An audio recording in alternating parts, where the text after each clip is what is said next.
And thank you for all of you who showed up. And this is already a huge dana, the dana of presence and togetherness. Wonderful. And it's so good to see you. And thank you for all the little, words you put in the chat. It's really mind blowing when we think about it. People from Canada, people from England, from wherever. I saw in Germany, and of course, I'm from Israel. And the way in which we all connect, France, I see Shai from France. The way in which we all connect is just incredible. And I give so much thanks for technology also to do this for us. Let's start with some meditation time. What say you? Possible? We'll just dive right in and then we'll see what happens. So, my time here is 21 p.m. I don't know, different time zone, different. I hope nobody is in the middle of the night, but just sharing this evening now. So, like, the energy is more like this, and it's an invitation to use the meditation also as rest. So, very gently finding our posture,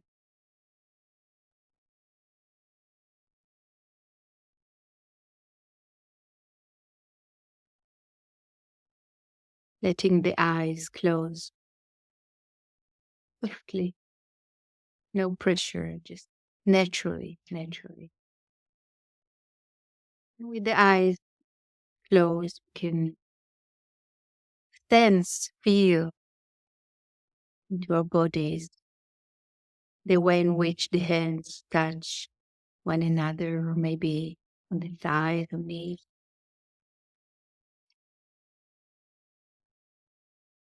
The feet,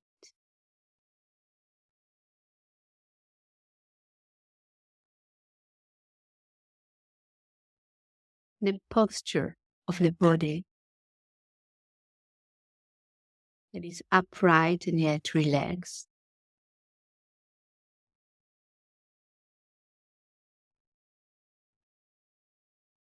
We can allow breath,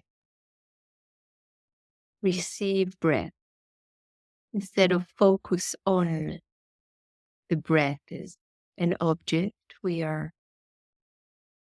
allowing the breath to come in, to breathe us, so to speak, without making any effort.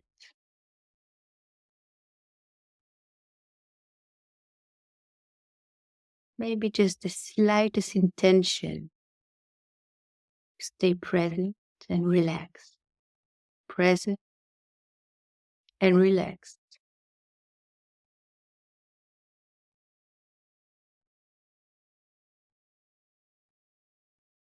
Sensing the whole body in the breath.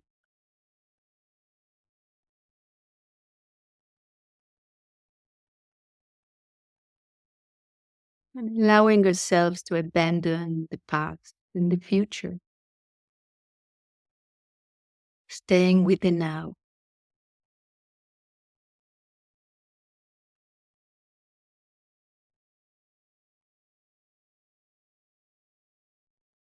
Whatever was past,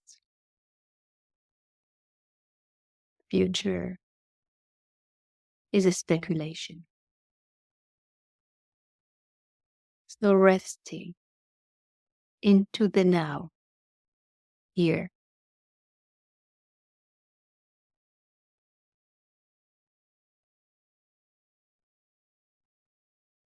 Allowing life to meet us as it shows up, as it appears in the form of breath, body sensation, thought, sound, emotion,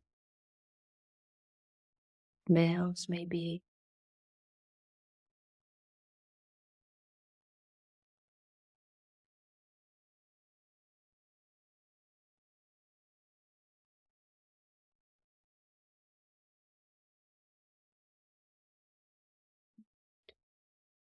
without us looking for anything in particular,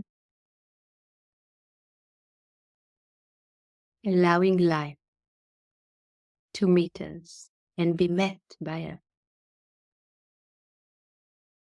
as they appear, as we know them,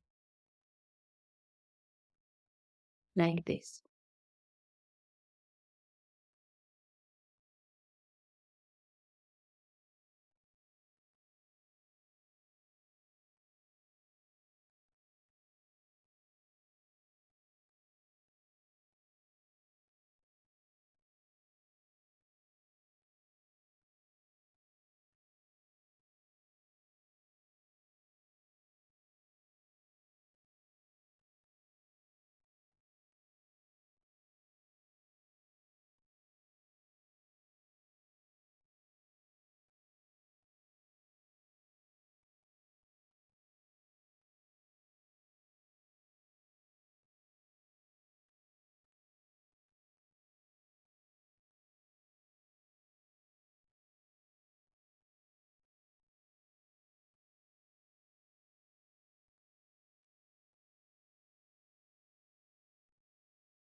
Can very gently let go of any pressure or tension that may be accumulated today.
From moment to moment,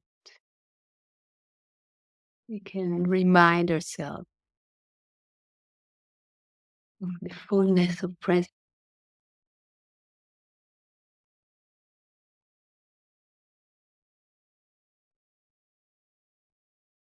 with the quality of softness. It is always available when we incline the mind towards it.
And the mind wanders away, or an attention goes to past or future. No problem. The moment we notice, it's a good moment of waking up. And instantly, we know here, now. Rest and relax.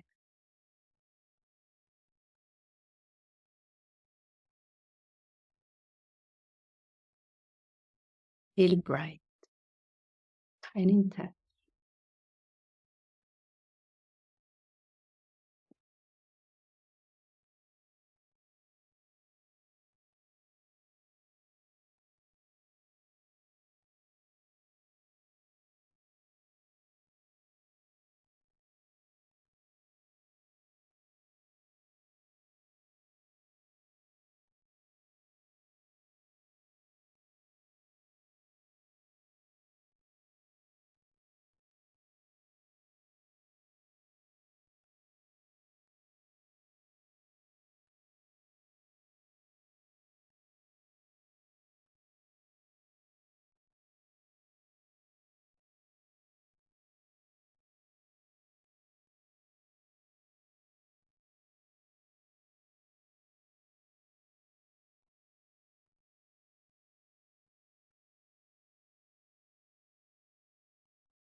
The gaps of silence. What is made available with the mind that is wandering. There's also other quality.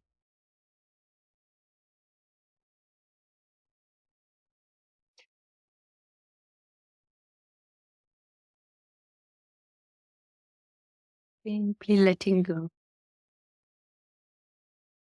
whatever the mind is holding on to. Very gently. Nothing is a problem.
allowing ourselves to feel the connection between us here, even if we don't know the people. We know so many of us, of so many parts of the globe, practicing the same way.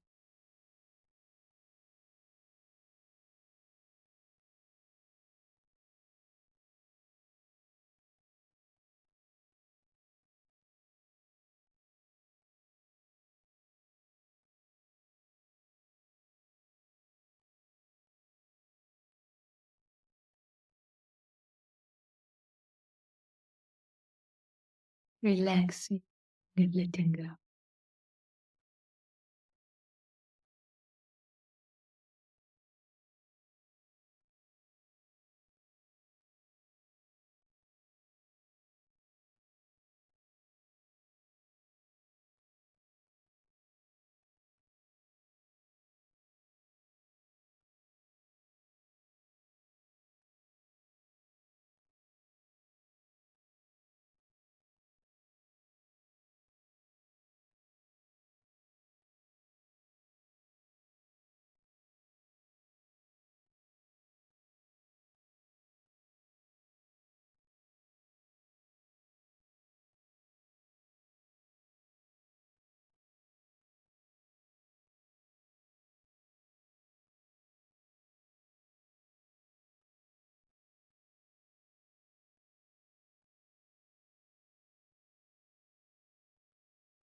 Allowing ourselves to rest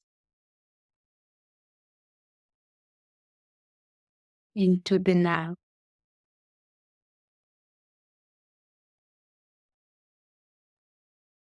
When we're still in contact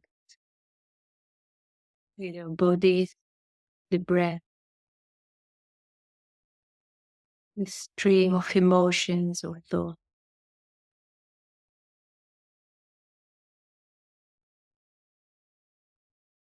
holding on to nothing.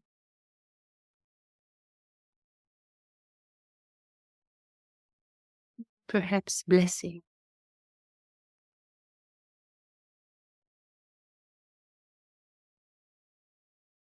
life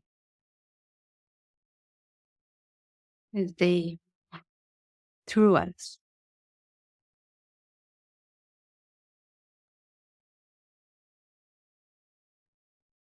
as it is right now.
And coming towards the end of the meditation, if you wish, you can invite your attention to rest in the heart area.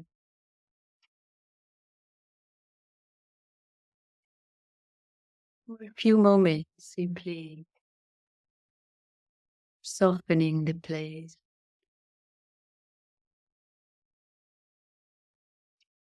allowing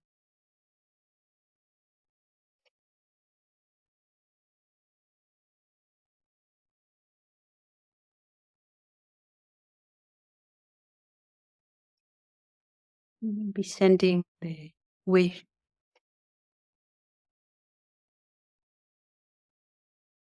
for well-being, for ease of being, for peace of being to all that is alive.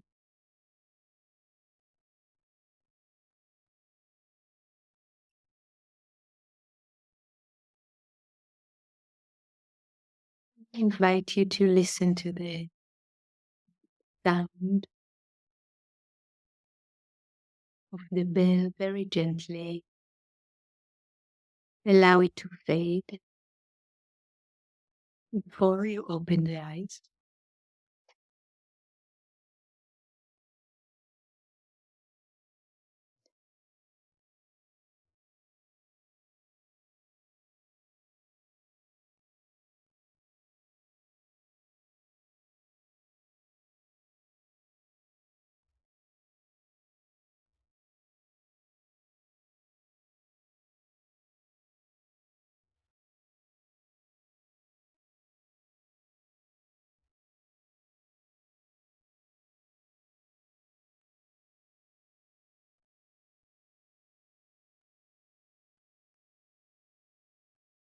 Those of you who wish, we can wrap the palms together gently and maybe just they oh nice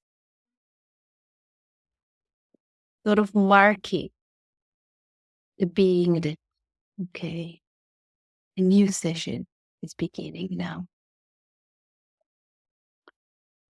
So a warm welcome to everybody. Thank you. Thank you for being here together. And I see quite a few good friends from different places. Hi, Kimhi and Lila and Shai, others. Great to be here together. And for those of you who are willing to, maybe it would be really sweet if you could kindly open your camera so I can see you, not just the names, and that I can actually see you and we can all see each other in that way. It's nicer. If it's possible, I know that not always it's possible, but sometimes it is possible. I'm just wondering, where is this little, beautiful little dog? I see. Okay. Chris, right? The photo is a very sweet little dog. All right.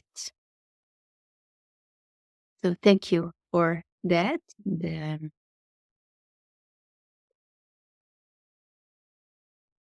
Maybe I just look through.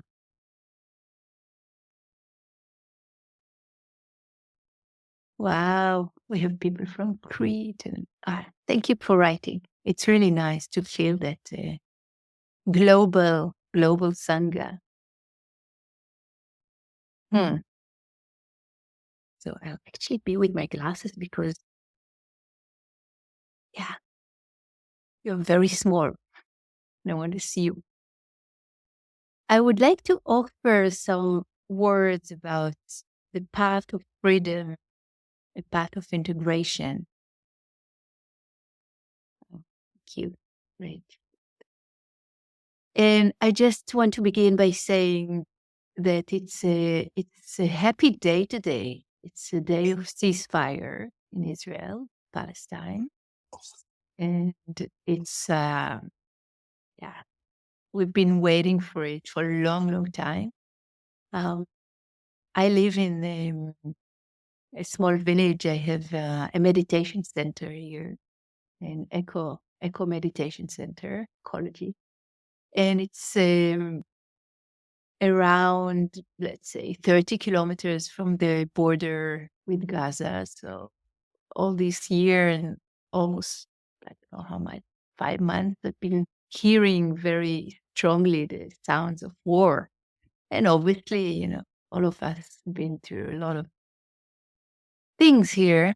And so today, it's a beautiful day of ceasefire, and some of the women, 3 women are back and from captivity, and we hope that many more will be back and other prisoners will be free, and all this madness will stop. And we can gain again, hello, Texas, we can gain again our birthright of peace. We, like all human beings, I think it's maybe our one of the first birthrights of a human being, to be protected and loved and to live with care and with ease.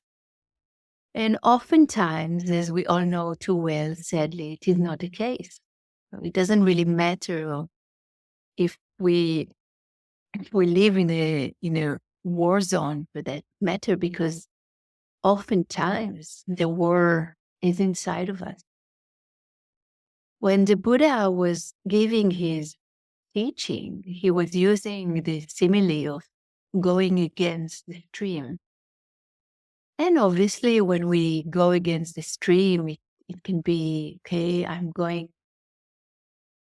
like pushing hard to go up the river, means maybe that I'm doing things that are not like usually people around me are doing, maybe at this time of the day. It's 21 p.m. here in Israel and many different time zones where you guys are.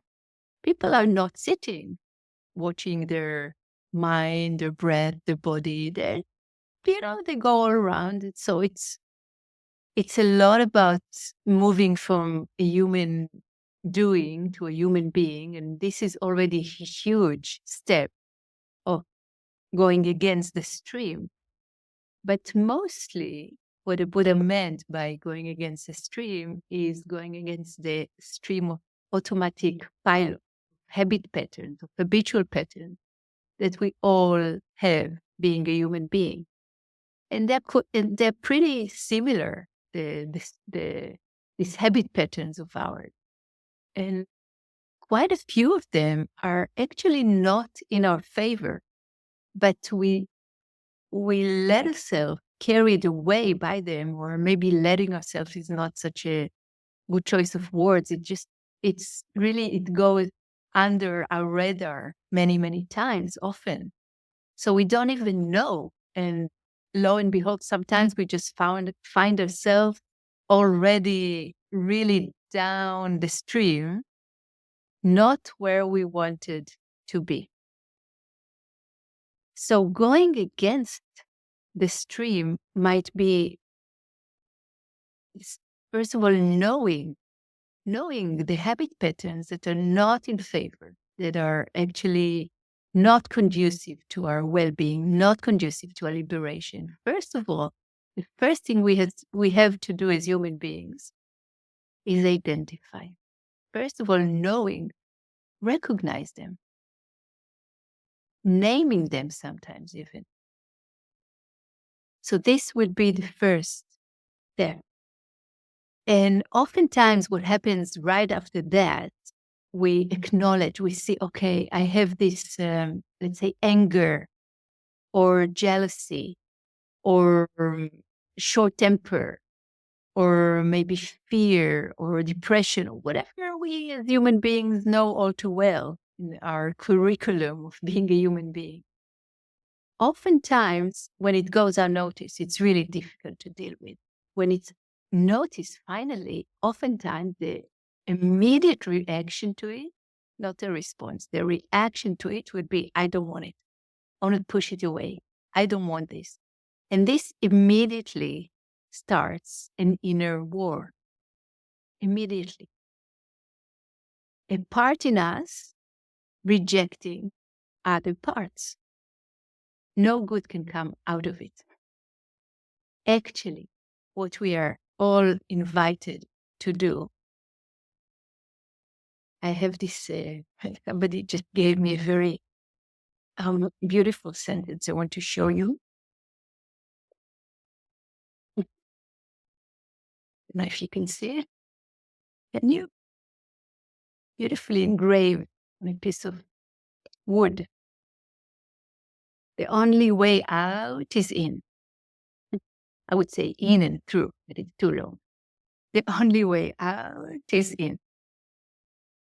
We want to get out of the situation. We want to push away the parts that we don't want them to exist, that we don't want to be identified with or recognized with. So the immediate reaction would be one of pushing away, but actually, you know this phrase, what you resist persists. And I think maybe it's Newton's third law that what you push is pushing against you in exactly the same power. You know what I mean? It's like you don't want something, you push it, you try to push it away, and then, of course, it's impossible. So first we recognize, then we allow ourselves to accept. And this is a huge step. Okay, this is it. This is my reaction. This is my habit pattern when these conditions are ripe. So this is happening. And, oh, thank you, Carlos. I'll look at it later. And I want to have a new view, one might say, on the way in which we try to pile up all the unwanted characters in us, the parts, maybe we can use this language, and actually offer a different way, another way of dealing with it, which has the potential to lead us to integration. And it rhymes so beautifully with freedom. So, what can be made possible when we are actually not only not pushing away, but maybe even embracing our fragilities, embracing the different parts in us that we don't want to be identified with. We don't want them to be part of who we think we are, but rather treat them as, I love the expression of like a shy animal that is really, it takes a long time to get close to because it will run away very quickly because it's like, it's gentle and it's maybe delicate and it's very shy. So actually it's a change of mind from a mind of war. I'm going to use a lot of simile, being where I am, from a mind that is trying to push something away and just cannot be done, unfortunately. Or maybe fortunately, let's see. Because it cannot be done, it forces us to use a different way, to use a different view. And then we can actually see, oh, this anger that I carry, it's not that I carry it. It comes when the right conditions for it arrive.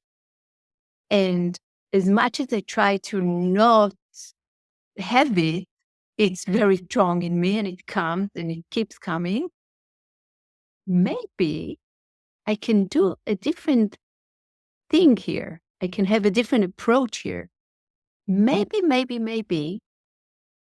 I can look and see and view the anger as a messenger that points out to what is dear to my heart and actually helps me with putting my borders. You see what I'm saying? So instead of like the classical Buddhist view would be treat it as a kilesha, it's a Pali word, it's a defilement. It's not okay, to have it, but it's actually very simplified, too simplified, and it's not actually the way to work with it. What we can do is allow it to transform, allow anger to transform and come back to its root where it started. Because, for example, anger is one of the emotions that is, you can say it's a secondary emotion. It sits under, it rises on either when we have fear or hurt or often both. So it's not just popping out of nowhere. We can look for the fear, we can look for the hurt and be very, very gentle with this shy animal.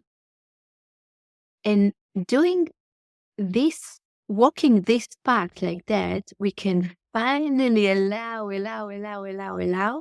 these parts of us to come back to us and be integrated. Are you with me? Do you see what I'm saying? Like I'm going to, in a little while, we can have some Q&As or maybe just Q and Qs. Let's see. Let's see. We're just sharing. It doesn't have to be. But I want to repeat this because I really love this. Somebody mentioned Thich Nhat Hanh, so beloved Zen teacher. And he had this wonderful phrase, no man, no lotus. You know this one, right? No man, no lotus. So the lotus is a very strange, beautiful flower that has to have its root in the mud in order to come fully, alive and bright with all its colors and, you know, and beauty. And the flower itself doesn't touch the mud, but it needs the mud in order to live and thrive and be so beautiful. The beauty of the lotus cannot exist without the mud. Now, usually, we don't like the mud. We like only the lotus. But nature shows us all the time, all around us, that the two are not separate. They're not separate. Maybe our anger and our fear and our hostilities are movements in us that are not separate from love and compassion, because only when we know ourselves too well to be humble enough to say, yes, I have this habit pattern when this and this and that condition come, it can open our hearts into a greater degree of compassion, more and more towards ourselves, towards others. So I want to point this out and actually say that sometimes this path is the quickest path. Instead of going around what we don't want to have in our experience, we go directly to the places that we don't really like in ourselves, in the world. And this in and of itself is an act of compassion. In and of itself, it's an act of a bodhisattva, if you know this word from the Tibetan tradition. I want to say another thing about it, that it can be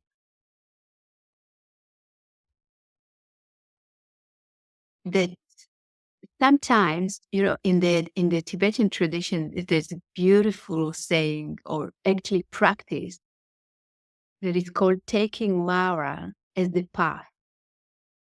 Mara being the opposite, the negative of the Buddha, the bad guy, like the Buddha is the enlightened one, right? And Mara is the one who keeps interfering and trying from, keeping the Buddha to becoming a Buddha. And even after he was a Buddha, there's many, many stories. You probably heard them all, I don't know, or some of them.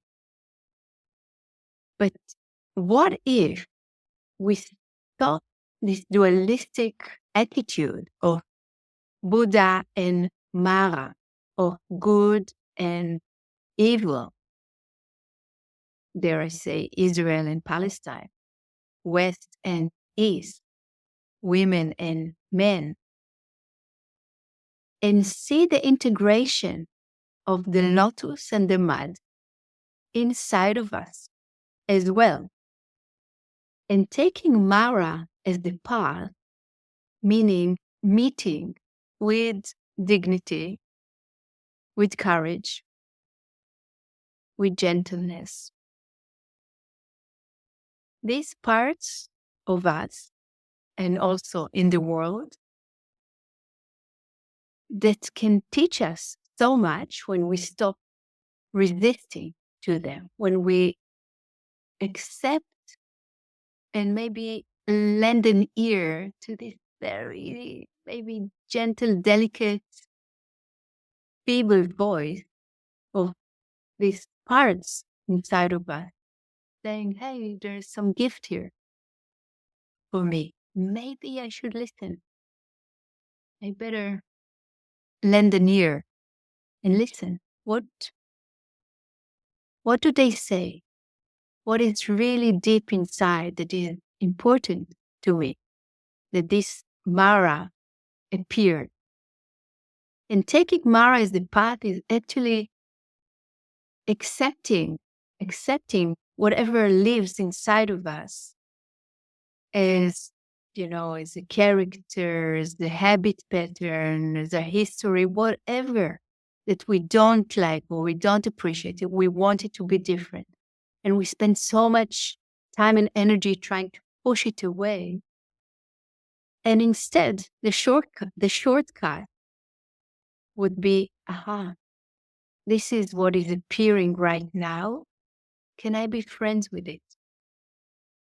Can I really be brave enough to be friends with whatever, in my experience, is the other or trying to attack me, or I don't want it to live inside of me? Maybe I just, don't, I would not accept it, and I would not look at it, and I would not identify with this at all.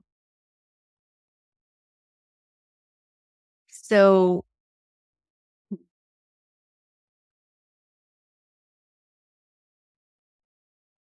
maybe I'll just pause for a moment and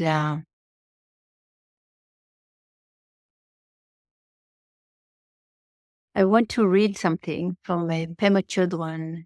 It's a small little sentence from a beautiful book, actually. Hers. You know Pema, right? Start Where You Are. She has wonderful books, and this is one of them. It's a really beautiful, beautiful book. Start Where You Are, A Guide to Compassionate Living. And I think only the title is enough, really. I mean, the book is wonderful, but the title, okay, wherever you are, you can start. You don't need to fix yourself and wait until you can, whatever, meditate or do whatever you want to do or learn or study. But actually, where you are. And she says the path includes all experience, both serene and chaotic. The path includes all experiences, both serene and chaotic. And oftentimes we know it, but we really don't know it. But we don't really want to know it, or we don't really want it to be true. We keep looking for the bright side and trying to forget the dark side. We keep looking for Buddha, trying to forget Mara. And in that way, we are, in a way, running in circles, trying to escape our shadows, which is impossible. So here in this region where I live, Israel, there's not much opportunities of forgetting. Life is quite good in that sense that they keep bumping us into our pain points. I was in August. I was in Switzerland. I did a month of self retreat there. Beautiful, beautiful place, and the nature was so pristine. And wow, it was really, really lovely. And of course, self retreat for a month is why it's so wonderful. One of the best things life has to offer, anyway, for me. And I remember that um, some people there that I met after the retreat, they told me that in Switzerland, I think somebody here is from Switzerland, I guess, no, if I remember, somebody wrote in the chat, they have already 700 years without any war. 700 years. Can you imagine?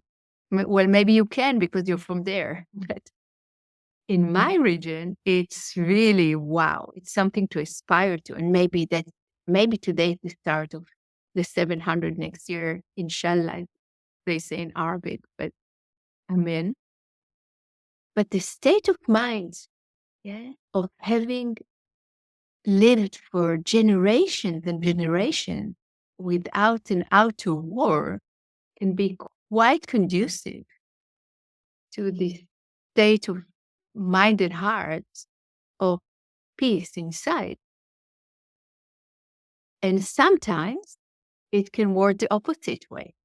When we are on the razor's edge, like in my region, the Middle East now, it's actually promoting samvega. This is a word in Sanskrit or in Pali saying spiritual urgency. There's no time to lose. We want, to fulfill our birthright of well-being, of liberation, here and now, not in many, many other lifetimes if they exist.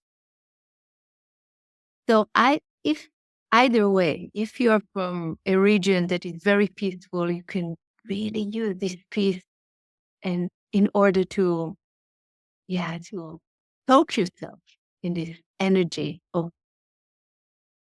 what the Buddha meant when he talked about liberation. Or if you are from a region that is more war zone affiliated, so no time to lose, it's now. And as I said before, the shortest way I know is the shortcut. It's coming through. It's coming from, show you again. The only way out is in, or maybe you can say the shortest way out is in. So there's a lot to say more, and maybe I'll stop here because I want to say more, but I want to listen to you and hear your good voices and remarks and questions, and let's see what comes up. And maybe I can have the time to read all your lovely, lovely things that you wrote. Yeah. Somebody noticed the rain. I didn't go all the way through with the rain, but just the first two, right? The recognize it, then accept. So, ever wants to speak? How do we do it, dear George? Well, Charles, you can Yes. you can Good. mute yourself and Oh, wonderful. Right. So you guys can unmute yourself. Wonderful. Thank you. I'm a relative newcomer to Buddhism, maybe a year and a half. And I'm really, Where are you from? I'm presently in Las Vegas, but I live in Los Angeles. So go. So I have along the way, I'm also a lawyer and I'm inquisitive about everything. I sort of cross-examine everything. And in Buddhism, I've had some struggles with some of the concepts, although generally I find it very fulfilling and helpful. The thing that when I heard that you are in Israel, I don't know if you're Israeli, but you're in Israel. Yeah, I'm Israeli. You made a statement that I thought about, and then when you said you're in Israel, it just said, I've got to ask this. And that is Buddhist meta-mind economist approach is wonderful as a general approach in life. But when you come upon circumstances where if you approach the circumstance or the others involved with that state of mind, you will be almost forthwith killed. How do you deal with that and still be able to approach it effectively, but still maintain your Buddhist perspective? I'm sorry, darling. I'm not sure I got you. You live in Israel. Yeah. You can be living with a meta mind of loving kindness. You can have an equanimous and live with equanimity. Yeah. Okay. Those surroundings you want to kill you. So how do you deal with that? I mean, you can't approach them with that, peaceful state of mind. You sort of have to meet fire with fire. How do you deal with that as a Buddhist? Well, it's quite easy. I can't tell you how many times a day I'm grateful to the Buddhist approach and wisdom, because without it, it will be so much more difficult. So much more difficult. It's actually, for me, the only way to, I would say, even survive this crazy situation with a calm and quiet heart and mind, and with equanimity and with the wisdom and with the compassion and with the love. Otherwise, what is the other option? So, That's good for you to be able to exist in the chaos and danger that you exist in, but it does not address the mm, issue of how do you stay alive to do that. well, I'm alive and I do it. But there are others who are fighting your fight. Well, you take us to a little bit, I would say, philosophic question. Exactly the opposite is the real world. And if Israel did not protect itself, it would be non-existent. Yeah. So I see what you're saying. Well, in my understanding, there is not um, a duality between protecting oneself and being kind and compassionate. You see what I'm saying? Well, it sounds to me like you're saying smile when you pull the trigger. Wow, that's a hard one. I don't Well, think it's a hard situation. That's why I'm trying to understand yeah. how you maintain your Buddhist state of mind and still deal with the reality that you have to deal with. Well, Otherwise, you're not going to be here to be Buddhist. well, I guess I'm the living proof of it. Me and many, many, many others. I think Israel is one of the biggest, I mean, for sure, in percentage, places of retreats and Buddhist teachings. Right. And some people has to deal with really difficult decisions. I know what you're saying, of course. I mean, some of the people have to deal when they go to combat and they have to protect the country or the people. It's a big question that has to do with with other. Yeah, I actually I think in situations that are really really difficult, I can just describe to you what I do. Yeah, what I do. What I do is I look outside and I see whoever needs help, I go there. This morning I was reading, I was asked to be part of a group that recorded names of children from Gaza who died in the war. So I was part of a big group of people. Each of us has 50 names. Many, many children died in Gaza in this war, also in Israel, also in Lebanon. So for me, I have the response ability, which starts with a response to suffering, to dukkha. Fortunately, I'm not a soldier. I don't need to fight. And if I needed to, I don't know. I don't know what I would have done. So I cannot say. But I know what I do now. But I know if I had to, I would voluntarily would not pick up a weapon and kill somebody else. But it's not a theoretical question for me. For me, it's like living here and now in this region and in this place forces me even more to be a practitioner of the Buddha Dharma. Because otherwise, the terror is just too great. It will conquer every piece of the heart mind if you let it. So that's my response. I'm not going to capitalize the conversation. I thank you for your reply, but my question really has been unanswered. So, but thank you kindly, though. Okay. Okay. And thank you for your generous talk today. It was very Thank you, dear. So, Leila, right? Yes. Where are Good you evening. from? I'm from France.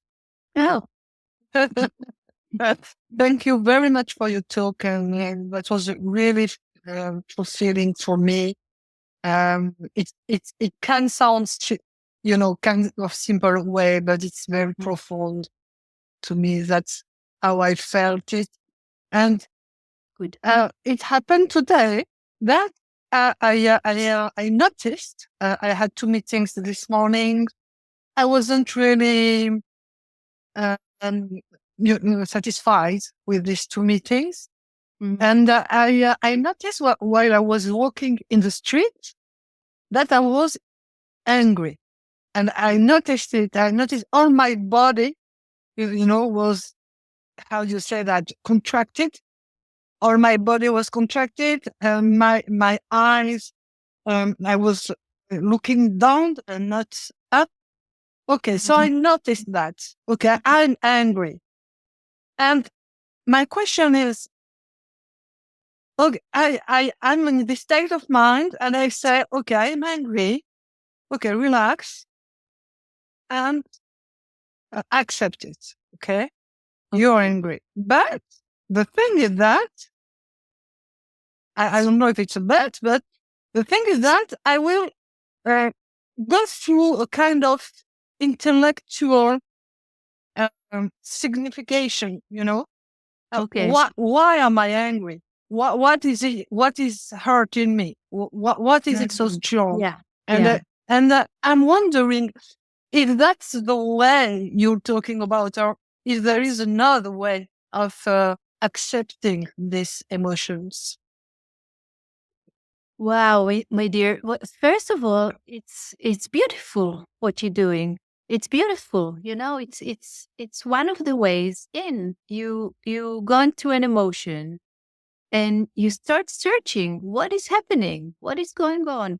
So I personally not very much in favor of the dualities between heart and mind and intellectual and body, and it's Okay. one thing. So it's a good start, let's say. It's a good start. And then I hear in your question, maybe there's something more. Maybe there's something else I can do. So I would suggest to go into the body and relax it.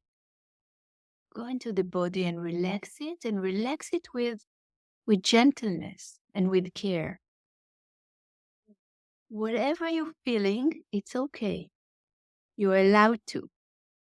And sometimes the emotion itself can be, as I said before, like a messenger.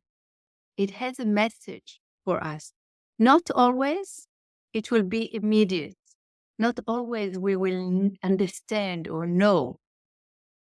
But it's like a little bit of approaching a gift or a present. Not always we will know what's inside, but it's okay.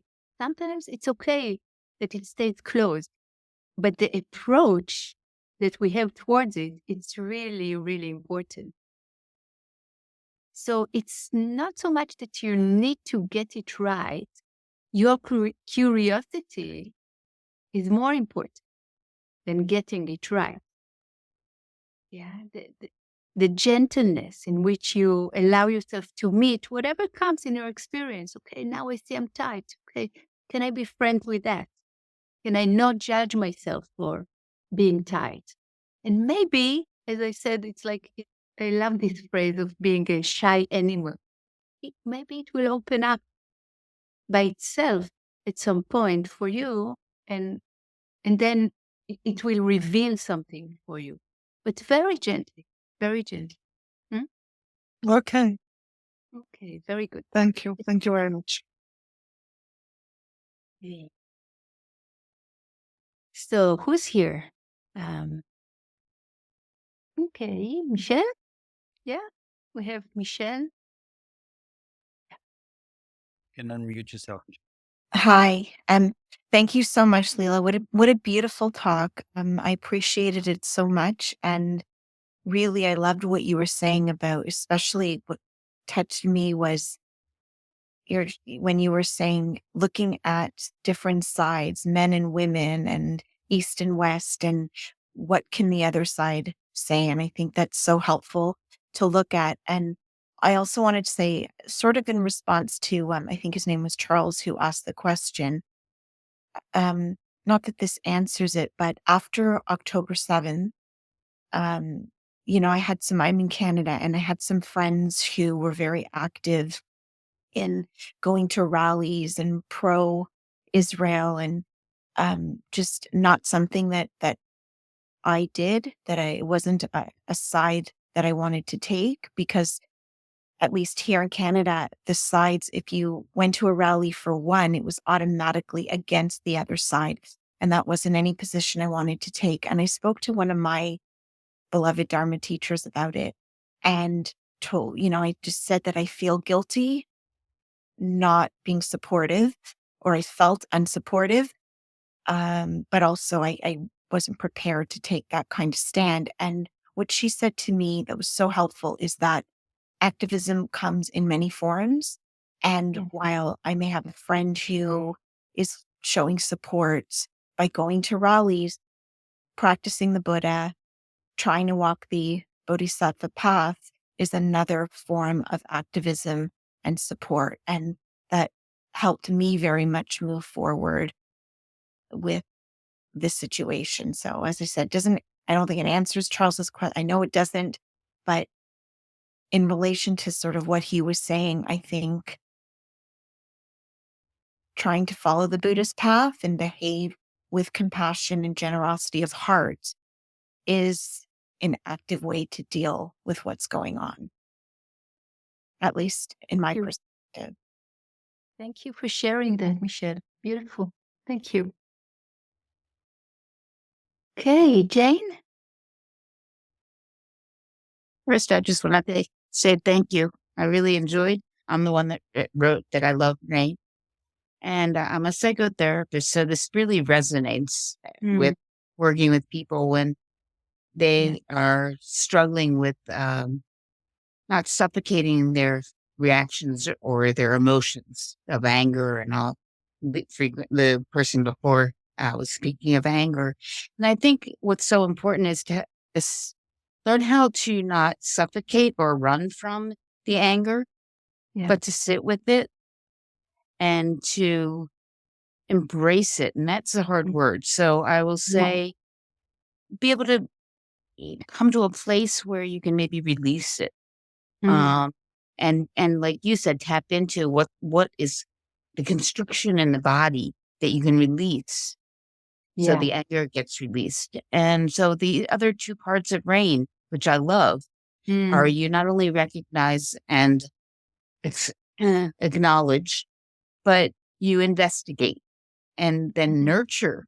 So there's the path to freedom. Yeah. It's right there. And it's so beautiful because you get to a place where your thinking brain doesn't just take over, nor does your emotional brain take over. Yeah. You're working as a holistic being, mind, body, spirit. So I just want to thank you because I just spoke to a client of mine saying, we got to work on rain.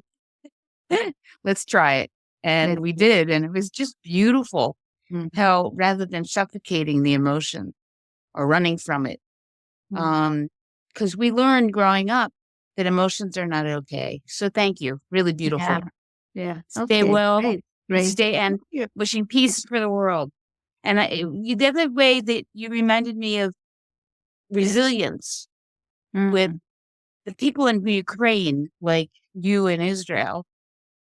I think I've learned the ability to practice what we're talking about right now in survival when you're in the middle of a war zone. Thank you. Thank you, Jane. And I think what also comes to my mind is the integration the Buddha had to do just before he became a Buddha. You know the story that he was a prince, and then he left everything and he became this spiritual seeker. He traded his clothes with a beggar. And then for 6 years, he was really practicing austere practices and so forth. But it didn't lead him anywhere he wanted to go. He wanted to be free, and he had enough integrity to look within and see, wow, it's not actually what I'm looking for yet. And then what happened to him? I'm repeating a story that maybe you know, yeah, but it's such a beautiful story, and probably all true according to text and so forth. But what happened then, after he was so, very, very strong on his practice, eating, surviving on one grain of rice a day and so forth, he had a memory of himself as a young boy sitting under a tree, and his father, the great king, was doing some kind of ritual for the land, and very spontaneously, as he told the story, very spontaneously, the boy was sitting under the tree, cross-legged, and going into very sublime states of consciousness to the jhanas, whoever know, if you know this practice, jhana. And actually, he came back to integrate both Buddha, that was like, the masculine guy who's sitting under the tree and doesn't move because he's like really like a samurai or fighter. And then more the feminine or the childlike or the softness of just enjoying, like a kid enjoys in a beautiful summer day under the shade of a tree in India. And we can have both images inside of us integrated. We need both. Sometimes we need to be this spiritual warrior. We need these qualities of warriors. We need this for all of us, for the path, whether we live here in Israel or in Canada or somewhere else. We are dealing with our inner movements that sometimes we need to be very strong and persistent in order to work with them, but also soft and kind and compassionate. So you see, we need all parts of ourselves as human beings, like the lotus needs the mud and the sun and the air and of course the water to be this beautiful thing on earth. And I want to invite us to be this beautiful thing on earth with the integration of whatever is alive in us. So let me see what you guys are writing. Or I see Lena, you want to speak again, but maybe thank you, Jane. Maybe somebody else, and then, or yeah, what do you say, George? Okay, Kimhi, because somebody that didn't speak, and then if we still have time, yeah, Kimhi, Let's have Kimhi, yes, first. how are you, my dear? Being I'm years just, that I've seen you, right? I'm here. Yes, I just wanted to say that was wonderful. And I'm in a different position from the last time. I'm about to make a huge life change, moving from an island, which has lots of nature, back to the city and being in a really small space, which means having to get rid of much of my worldly goods. I know this isn't a big thing when we talk about the world, I wouldn't It is speak for you. because there's so many bigger things going on. But I'm going through lots of it. Mm. But I'm going to be 85 and there's things on the island that aren't perfect for me. And the house I had was not really livable in anymore, but full of stuff. And I think I know the answer. I'm just expressing. I'm not dealing terribly well with it. Oh, what catches you there? What is like Well, I have difficult? sold my little house yet, and so for a while I'll have to be in and living in Vancouver, one of the most expensive cities in the world. It doesn't feel comfortable. I don't want to say too much. It's just that I don't deal very well with that kind of change. If I was going to live in another country, I could do it better, I think, It's kind of, I don't. I know what you mean. I know. Yeah. Oh, 85. Good on you. I last saw you, I think, what was 10 it? I think. 10 years ago. Yeah. Somewhere. Where was it? Germany or Germany. Yeah, you were my maybe, or favorite. India or somewhere. No, it was the training, Oh, Christine. right. With Christopher that always teaching. Yeah, right. My dear, I only can really invite you to be soft and kind to yourself and be in the state of not knowing really, but more like a child that is discovering new things because you really don't know what you're going to see, what you're going to meet. You know what you think you know, but you really don't know the place. You really don't know what you're going to meet in the people, in the scenery, in the gardens, in the trees. So maybe just every day when you're there, just try to meet a new thing that you did or a new being. I include trees with the being. Yeah. Yeah. I will have no garden, but there's Yes, but next to you maybe, or when there's 5 from you. water of boats. It's a harbor. It's next to a harbor, Okay, so you'll and have there the are seaplanes that go off. you'll have the ocean. The sun is always there. The sky is always above you, right? There's Sky. I have sun today, which is rather rare. I'm house sitting, but often it rains a lot of the winter, and sometimes. I'm counting on you to open up your mind to magic, I want to say. That's the word I've been thinking of. I want magic. I want create. Just stay open to adventures. Thank you. You never know. I wish you a very smooth and sweet and pleasant move. Wow. Thank you, Lila. I wasn't going to speak, but there was that little bit of time at the end, and I thought, Yes, we still I really appreciate you. You were wonderful when we did the trip. Thank you, my dear. Thank you. Good to see you. Okay. Michelle. Michelle. Yes, please. Let's hear you. Michael, you can Michael. this. Michael.